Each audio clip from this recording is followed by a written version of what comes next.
Welcome to the Real Estate Syndication Show. Whether you are a seasoned investor or building a new real estate business, this is the show for you. Whitney Sewell talks to top experts in the business. Our goal is to help you master real estate syndication. And now your host, Whitney Sewell. This is your daily real estate syndication show. I'm your host, Whitney Sewell. Today, our guest is Liam Martin. Thanks for being on the show, Liam. Thanks for having me. It's a pleasure to have you on the show just today. And I had questions about using virtual assistants and what that should look like and how I hire somebody. And I've used virtual assistants for a long time. I know the listeners are also thinking about using virtual assistants or also known as remote workers and are looking to grow and scale their business. And so, we've got an expert on the show today on this topic. And so I'm really looking forward to this. But Liam is a serial entrepreneur who runs TimeDoctor and staff.com, one of the most popular time tracking and productivity software platforms in use by top brands today. He's also a co-organizer of the world's largest remote work conference called Running Remote. He is an avid proponent for remote work and has been published in Forbes Incorporated, Mashable, TechCrunch, Fast Company, Wired, The Wall Street Journal, The Next Web, Huffington Post, VentureBeat, and many other publications specifically targeting the expansion of remote work. So, Liam, thank you again for your time being on the show, and I'm really looking forward to this because I know so many listeners. I get questions all the time. Personally, just about how I've used virtual assistants and how we've structured that, how we've hired people. And so I'm really looking forward to getting your take, but give them a little bit more about your background and your focus on this remote work. Sure. So actually, virtual assistants for me have really run my life and have optimized my life in a way that I never really, it's kind of something that I take for granted now. But then when I talk to people that don't have virtual assistants, I don't know how they function, to be honest with you. So as an example, this meeting was basically set up by Vaishali, who is in India, who reached out to you and basically got me on your show. And all of those things are processed out and systematized. I was just in Ergata about 3 days ago for a conference called Vested Summit. And my assistant booked all the flights. I actually had a somewhat disastrous change of plans. And she ended up within an hour reorganizing my flights, talking to lounges, setting up hotel rooms for me, all this kind of stuff. And this all happens to me automatically, and it all happens through my phone. So a lot of the times, as an example, about 3 weeks ago, I was in San Diego and I had missed my flight because I was an idiot. And at about 11 p.m., I turned my phone off of silent mode, and within 2 minutes, I got a phone call from my assistant saying, "Are you at LAX right now? Because it looks to me like your phone is in San Diego." And I said, "I'm in San Diego. Why would I be in LAX?" And she said, "Because you're supposed to be getting on a plane to LAX. You were supposed to go from San Diego to LAX at 8:30 to 10:30. It's like, oh, crap. Okay. And then she's like, "Listen, don't worry about it. I booked you a hotel room and you're leaving at 5 a.m. the next day." And it's just like those types of things that just sort of that sync that you get. And I've been working with my virtual assistant for over 10 years. So I have a really good sync, and we know where we're going to go and what we're going to do. And, she kind of knows. I kind of lovingly call her my mother. And that's just one of those things that you can get when you have a virtual assistant, which is just seamless travel, seamless sync of communication.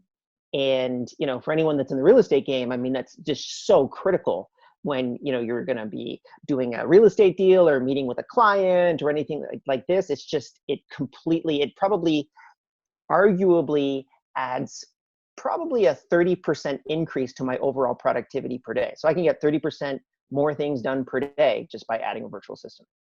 Just the stress level going down as well. Just like all that stuff was taken care of for you.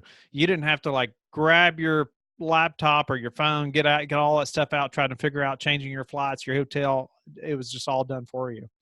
Yeah, I mean, I've had other instances, like I was staying at a somewhat dodgy hotel in San Francisco, and I ended up finding bed bugs in my room that my assistant had booked.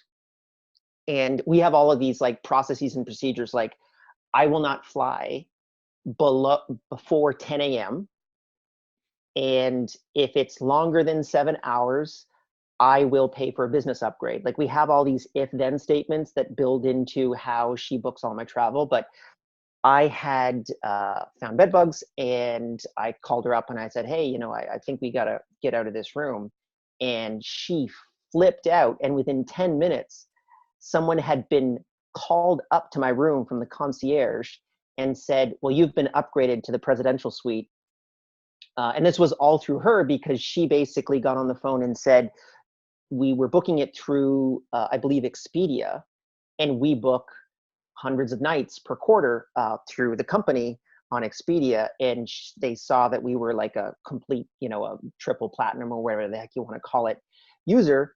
And she just said, like, I'm going to give you a 1-star review if you don't move my client completely out of this place immediately and move them up to the presidential suite. And not only that, she had all of my clothes dry cleaned by another service that showed up maybe an hour later, because she was terrified that I would basically be bringing these bed bugs, back to my own house. So that's the kind of advantage that you can get when you just have a virtual assistant that not only has the ability to be able to make those decisions and is empowered to be able to make those decisions, but also someone that just has that level of sync with you.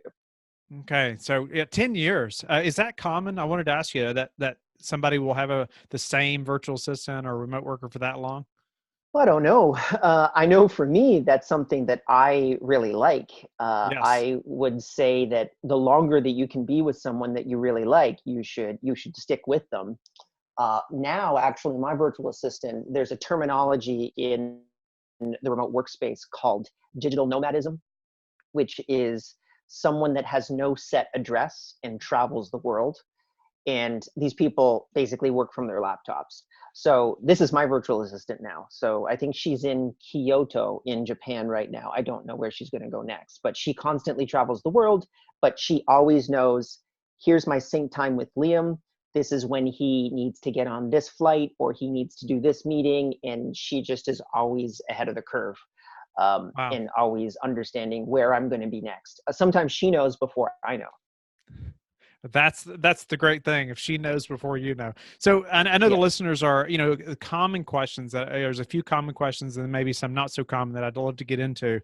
And, sure. and one thing is just hiring somebody that's remote. I get the fear questions all the time. Well, how do I hire them? I've never even met them in person, and then I'd love to get into the tasks that we can give them and the expectations of their work and some other things. But initially, just give us some pointers on hiring somebody remotely. How do we find that person that we can trust to be that Sure. assistant?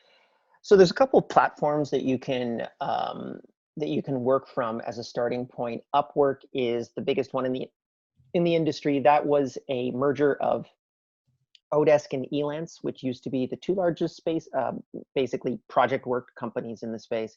You'll find a lot of virtual assistants on that platform. However, Upwork takes between 10 to 30% of an employee's salary. So that's how they make money. So you can basically go onto their platform, you can find all these fantastic people, but then you pay 10 to 30% of that employee's salary to Upwork. Basically, Upwork is the middleman inside of that process.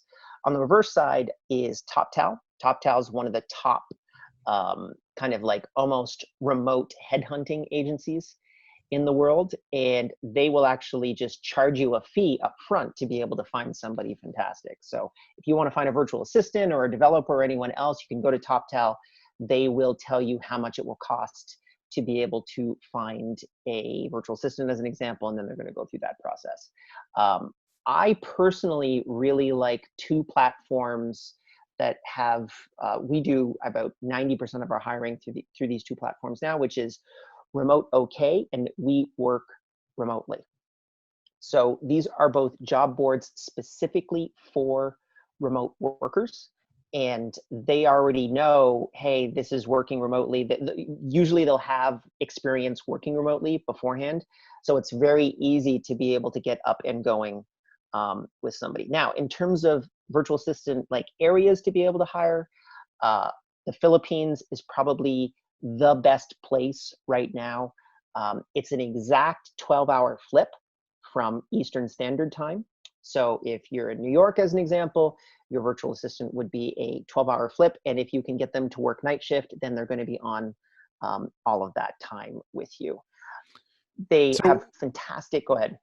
what kind of, take me through that hiring process though, a little bit though. Let's say we find some people and then just the interview, interviewing somebody that's in another country. Obviously we can't meet them, maybe some questions also that you would suggest we ask. So Zoom and Skype, I have a perspective of always do a call on video because you can see what's happening with that person. If you're going to be hiring someone in the Philippines, as an example, or India or any other developing country, do they have a stable internet connection? Can they, if you go to speedtest.net, you have them go to speedtest.net, they run a speed test, and then they submit that URL to you. And then you'll actually be able to know what their internet connection speeds are, which is very useful. Generally, if they don't have 5 down and 5 up, they have below that amount, I would not generally work with them because they can't hold a stable Zoom call, as an example. And then I would just ask them questions like, have you done any type of VA work before? Can you tell me about those previous experiences? If they don't have any experience, that doesn't necessarily mean you shouldn't hire them, but generally I look for people that have very good attention to detail. So my assistant, as an example, she has all of these operational processes on what actions she should take based off of feedback that I've provided in the past. And she basically came up with that documentation on her own. And that's what I mean by attention to detail. I also, one other factor that I look at generally whenever I'm hiring anyone is I have a perspective of, don't ask me what to do, tell me what you did. And that generally is applicable to everyone that I work with, but particularly people that are on a 12-hour time zone difference between me and them, because a lot of the times they're going to be working without me actually directly interacting with them. And it's super important that they just make their own independent decisions without my input.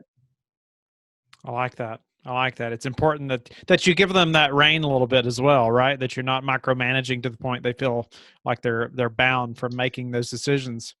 Yeah, my assistant can make any decision below $1,000 independently. That's what, below $1,000, you can make the decision. If you want to upgrade me for something, go ahead.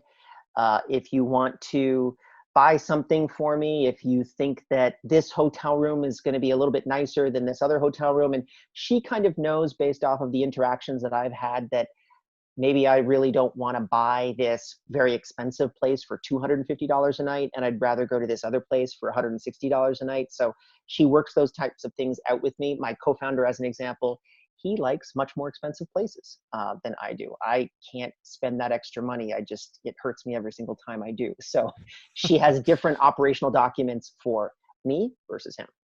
So tell me though, like, because I get this question and I've wondered it myself. I've used VAs from all over the world for different tasks. And my main assistants, though, my executive assistants have always been in the U.S. And that's just been my preference, though, because, giving them access to email or giving them access to other accounts, I just wanted them in the U.S. so I could do a background check and things like that. While in other countries, have been more task specific with things that I've needed them to do, whether it's repetitive or maybe something they're really good at. So how did you manage giving them access to things, even though they're from another country and at first you really don't know much about them? So with any relationship, you have to build trust. And we don't just automatically give someone access to everything right off the top. So with anyone that I'm going to hire, whether a virtual assistant or customer service person, developer, whatever, we have a 1 to 3 month period in which they get access to certain pieces of technology, but nothing that can really damage the business in a significant way. After that point, we start to give them various amounts of trust. and we add that into the organization. One of the things that we do, which I think is not many people do, but I think is something you should absolutely do, is we use 1Password for everything. So that basically allows you to be able to send encrypted ciphers through Chrome, basically through a Chrome extension, so that your employees never actually see the password. They only see the encrypted cipher. And so you can give them access to banking information, as an example, but at any point, if you want to pull that access, you simply pull their 1Password access, and then that removes them from all of their other logins that they have, because they didn't know any of those passwords in the first place. That's one thing that we implement, and it's been very successful. And so the listener understands too, 1Password is a website just like LastPass. It's not actually 1Password, but it's a way to save all your passwords, and you can share it, and it's disguised so that person doesn't see it. Yeah, it's about, I think it's like $1 to $2 per user per month. So the real magic is when you can basically set up a main account, and then you can give other users certain access to certain passwords or certain logins, and then you can also rescind that access if you want, and they never actually get access to the real password. Nice. No, yeah, I couldn't agree more. Could not agree more. So what about specific countries, or do you have assistants in Canada and the US, or is it like strictly other Philippines or other countries? We have people everywhere. So we have employees in 32 different countries all over the world. The Philippines, dollar per dollar, is probably, in my opinion, one of the best places to be able to find virtual assistants, because they have such a wealth of knowledge in what's called the business process outsourcing industry, which is basically front office customer service. So if you call like MasterCard or Visa, it's usually a Filipino that's answering, and they're running massive call centers from there. So they understand customer service very well, and they're able to basically very easily adapt into the VA world. Outside of that, we've had people in VA type roles in Eastern Europe. Mauritius, off the coast of Africa, is a fantastic spot to be able to find VA talent. We also look a lot in Costa Rica. We've hired people out of Colombia, out of Brazil, and also Middle America. That's actually, you can get a really good virtual assistant for probably 35,000 to 40,000 US. That's absolutely amazing. And a lot of the times you can find a stay-at-home mom, and they're very happy to be able to be your virtual assistant. They know exactly what to do. They can be perfectly in sync with you. There's no cultural differences. You can usually get those people for 40 grand, which is really great to optimize your own productivity. What is the cost per hour that the listeners should be thinking about when we're looking at the Philippines versus Central America versus the US or any other countries? So I would say the Philippines, you can find someone very cheap that's probably not going to be good for about $500 US. You can find someone that is probably going to be pretty good for about $1,000 US, around that price point. Is that what length of time? You say $1,000 or 500? $1,000 a month. Yeah, so okay. 1,000 a month. In Eastern Europe, you're probably going to have to double that. However, the quality of person is probably also going to be higher. There's some other cultural things that you're going to have to work out there, but generally, it's pretty good. In Mauritius, probably around the same price point that you would see in Eastern Europe. And in the United States, you can find people between $2,000 to $3,000 to maybe even $4,000 US per month that are going to be pretty good. So if you compare the US to the Philippines as an example, you're probably going to be able to save about half.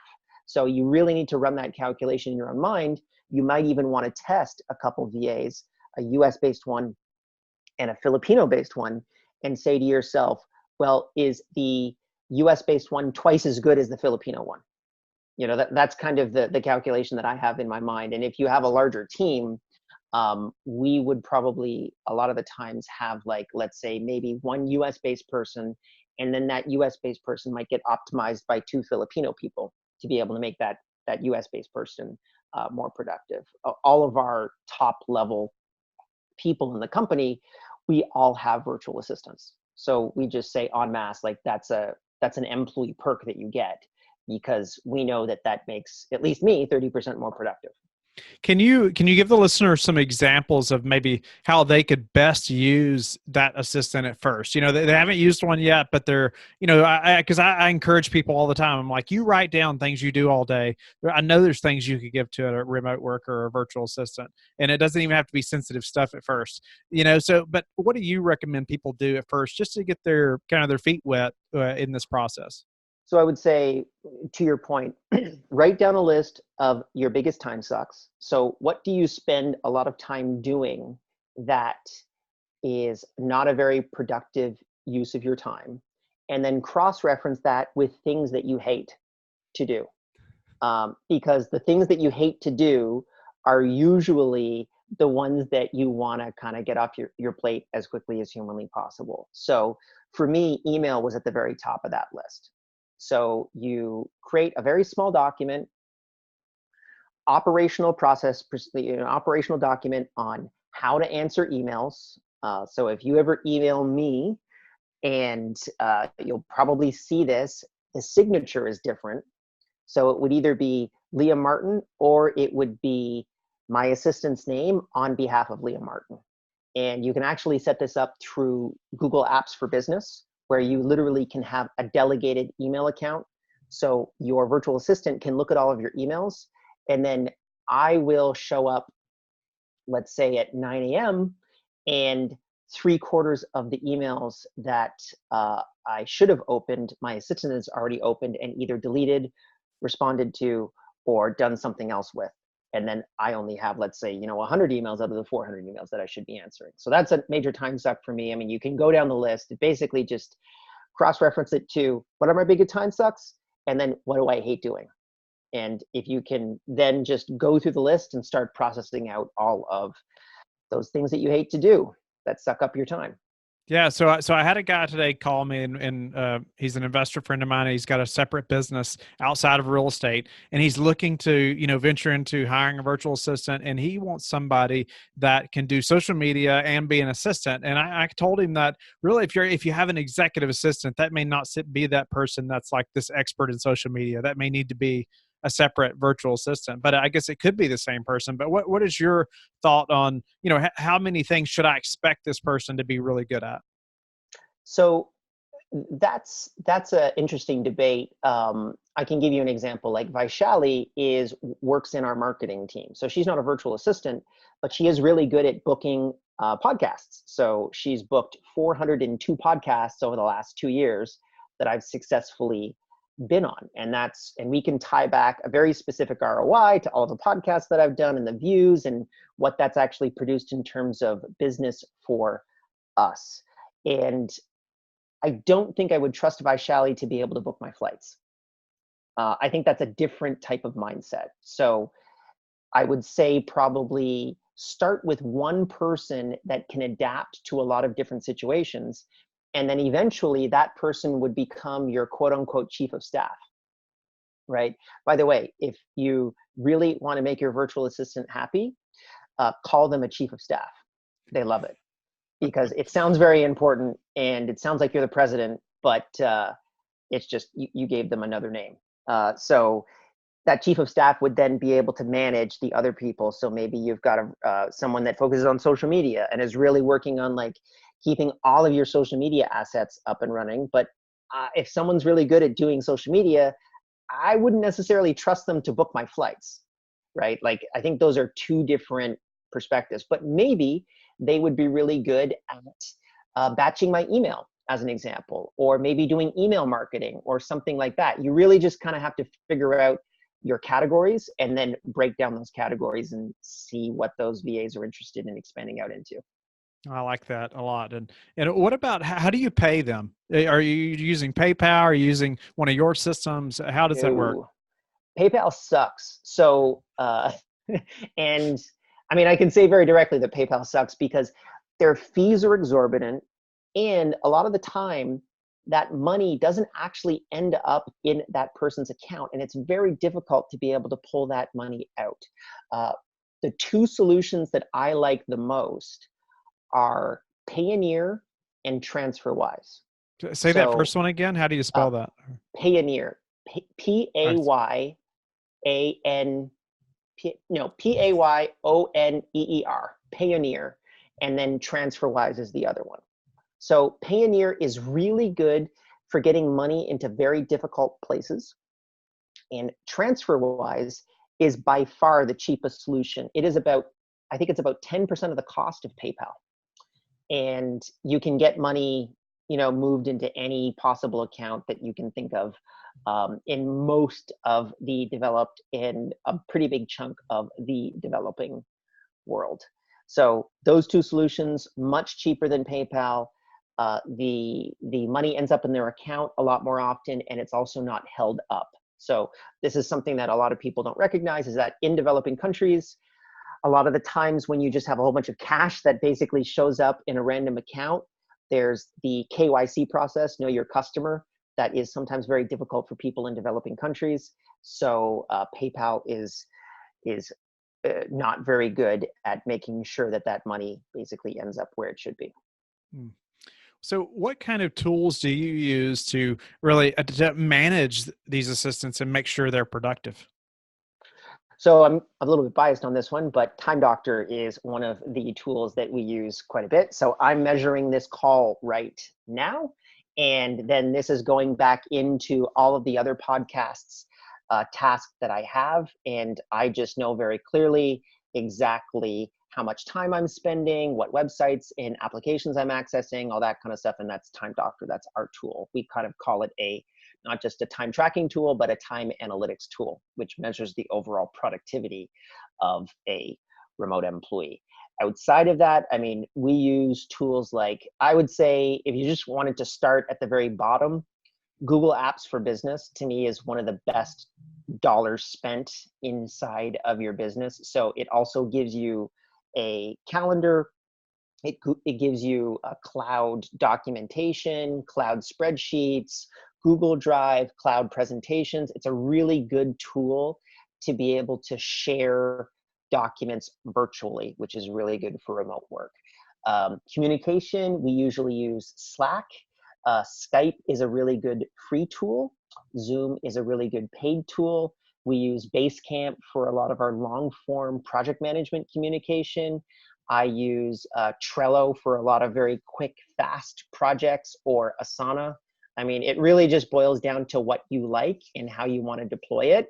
But I would say for anyone that's starting at the very bottom, I would deploy Google Apps for Business and then Slack to be able to communicate with your customer whenever you want, or with your VA whenever you want. Yeah, and as far as that task management, I know software. I know you mentioned Trello and Asana. Do you have a preference there? Really depends on what you're doing. I think Trello's really good for like quick and dirty, and Asana is a little bit more of an advanced tool because it has a lot more features. Both of those things integrate with TimeDoctor, so I'm not really biased on either. All of those tasks basically push into TimeDoctor as a desktop application. So I can basically put in a task on Asana, and then it will push to TimeDoctor automatically, and my assistant would know, oh, well, Liam needs me to work on he needs me to investigate, what type of pillows I should get. This is actually something that I saw my business partner ask our assistant. He wanted like a flight pillows, and he wanted her to figure out the best flight pillow. So she ended up going on this like 5 or 6 hour investigation into these flight pillows, and boiled it down to 3, and decided to send him all 3 to San Diego. And then he chose one, and he sent the other 2 back through Amazon. That's Wow. the kind of just, and they were great pillows, but it's just sort of to put the mental thought process of those 5 to 6 hours of research. It's just something that you don't want to do. It's much better if you can outsource that process. Wow. Well, it's been great information, Liam. I'm very grateful for your time. I hope you have just a few more minutes. But I wanted to ask you as well, just like the processes that you put in place and how you document these things, or, any kind of system to that we haven't talked about, just to have on the back end to help assistants even know what to do and that it's documented. So very cheap / free solution is Google Docs. So what I would do is put together a Google Doc. Usually I restrict it to about 1 page. So that's maybe 4 or 5 steps of like how to answer an email. That's one of my emails. I would have some rules that I would break down and how you do it. And then I would also at the very top put in a video link. So I use a tool called Jing. There's plenty of other tools out on the market, but Jing basically allows you to be able to create a 5-minute screencast, and it also records your audio and records your screen, and then that turns into a bit.ly link once it's uploaded. So I just put that bit.ly link at the top, which is me explaining that process to whoever is going to basically consume that information. That's very simple on the base level. If you want to go a little bit more advanced, I would suggest that you check out a tool called Trainual, which is trainual.com. And Trainual basically is a place where you put all of your different processes and procedures, right? It's basically a manual. It's a training manual, Trainual together. And that is a little bit more advanced. It's a software that you actually pay for, but we've seen that be a massive tool in the remote workspace to be able to really get people onboarded. And it's a lot more structured even for new employees onboarding. So like, how does the org chart work? What is your job? And what are all the procedures and processes connected to your job? What are all the procedures and processes of other departments, and how do they connect to your job? You can create that on Trainual very easily. Nice. That's some great websites there that I've never even heard of before that sound like it could really help me personally, and I know the listeners as well. Before we have to go, Liam, anything else that you want to leave the listeners with as far as like, jumping into using a virtual assistant for the first time and just doing it correctly? I think you just need to jump in. So I always tell people that there are going to be explosions that happen. And you're going to pay those costs because long-term you're going to get to a state that I'm in, as an example, where like, I don't even know what's happening, but I'm being moved to different places. And all I have to do is like talk to really cool, interesting people like you. But sometimes I don't even know how I got here, right? Like that's the level that you want to be at, which is figure out what can't be scaled, which is me talking to you as an example, and then scale everything else outside of that. So there are explosions that are going to happen. It's going to be a difficult process, but if you continue to work at it and you're working with people that are really aligned to your company vision and what you're trying to accomplish as a company, it is absolutely going to work out for you. It's just, there are going to be a couple bumps on the road, and just understand that those are going to happen, move past them, and you'll hopefully be at a point where you're just in this perfect state of sync with your VA. Hmm. What's a way that you've recently improved your business that we could apply to ours? Boy, so one of the things that we started doing is we really started to implement 360 reviews. And that's been something that's been hugely beneficial to the organization. So a 360 review is basically not just talking to your manager, but also talking to your coworkers, and then also sometimes talking to the people that you manage. And it gives you a very good idea of what's going on with you. So I've gotten a ton of fantastic feedback from my virtual assistant, as an example, that very anonymously has communicated, hey, you know what, if Liam could respond to his emails a little bit faster, I could get my job done, right? And these are the things that you need to be able to provide people the opportunity to critique you in a open and non-confrontational environment. And the 360 review process is really fantastic. A book that I can suggest connected to that is, it is a book by, man, I can't remember the name of the author right now. It is on being very direct. Darn, can't remember the name of it's all on HR. No. Anyways, this book basically communicates that you need to have direct feedback the thesis of this book is you need to have direct feedback, and you need to be very upfront with your critiques with people, even if that person is your manager. So you report to them, because then that just creates a much more kind of a much more egalitarian organization. The name of the book is Radical Candor. So I'd Google that one, Radical Candor. Amazing book on really understanding how to be candid in an organization and creating an environment in which you can be candid with people and you're not going to get any kind of negative feedback from it. Great advice. I love that. I know my assistant would say the same thing about email. No doubt about it. So what's the number one thing that's contributed to your success? Mindset. And how did you Going to develop succeed. You just hammer it into yourself morning, day and night. So I think that this is, particularly when you look at entrepreneurship, we're all relatively intelligent. There are much smarter people on planet Earth than me or you. There are much luckier people on planet Earth than me or you. The difference is the ability to continue to grind out all of those details, right? So, I mean, luck for me is just you've got the right training and the situation presents itself. So and that stems almost entirely from mindset and discipline. So get your mind right, understand that there are always problems that are going to happen. And if you continuously move in the right direction, you are eventually going to succeed. If you truly understand that, then you're going to succeed and it will just happen automatically. And that sounds like a little kind of woo-woo, but I've realized that this is something that has been so critical to my success when I compare myself to other people that maybe didn't necessarily have the same discipline. And they were disciplined in other ways, but they didn't have the mindset. They didn't truly believe that they could actually accomplish what they kind of thought that they were going to accomplish. Whereas I've always had that mindset. And I think that's the difference between successful and unsuccessful entrepreneurs. And before we have to go, how do you like to give back?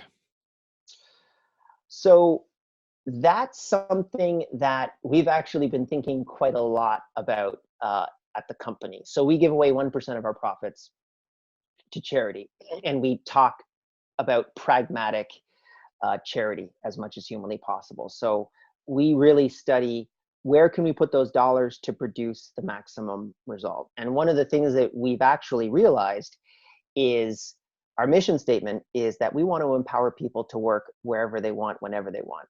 So that's actually why we started Running Remote, the conference on building and scaling remote teams, because we believe that if everyone on planet Earth can have the ability to be able to work remotely, they are, number one, going to be a lot happier, but then they'll be able to get access to people and resources that they wouldn't have otherwise been able to get access to. So it sounds a little counterintuitive, but we really see Running Remote as kind of like charity or a non-governmental organization, and just something that we're very passionate about that we want to get behind. We can't cure cancer, but we can absolutely, within the next 10 years, hopefully have an extra billion people that at least have access to remote work. Wow. And is that conference focused more on the business who's looking to move to remote work, or the actual remote workers themselves? So this is almost entirely for the business owners. The employees, there's plenty of other conferences that you can go to. This is to have founders and business owners of companies that are what we call remote first, or people that are interested in actually moving to a remote first model, which, by the way, is probably one of the best things you can possibly do for your business, and basically giving them a crash course on how to do that. Wow. Liam, amazing interview. I appreciate your time and just sharing your expertise, because I get these questions every week about how to use virtual assistants, because people know I've used them for a long time personally. I've learned a lot today from you, and I'm grateful, and I know the listeners are as well. So I apologize to the listeners and to you for going a little long, but it was well worth it, and you provided amazing feedback, and I know you answered many of their questions. So, but tell them how they can get in touch with you and learn more about you. So if you want to check out TimeDoctor, go to TimeDoctor.com. If you want to check out Running Remote, go to RunningRemote.com. And if you want to get in contact with me, I've shut off almost all forms of social media because I found it a distraction, save for one, which is YouTube.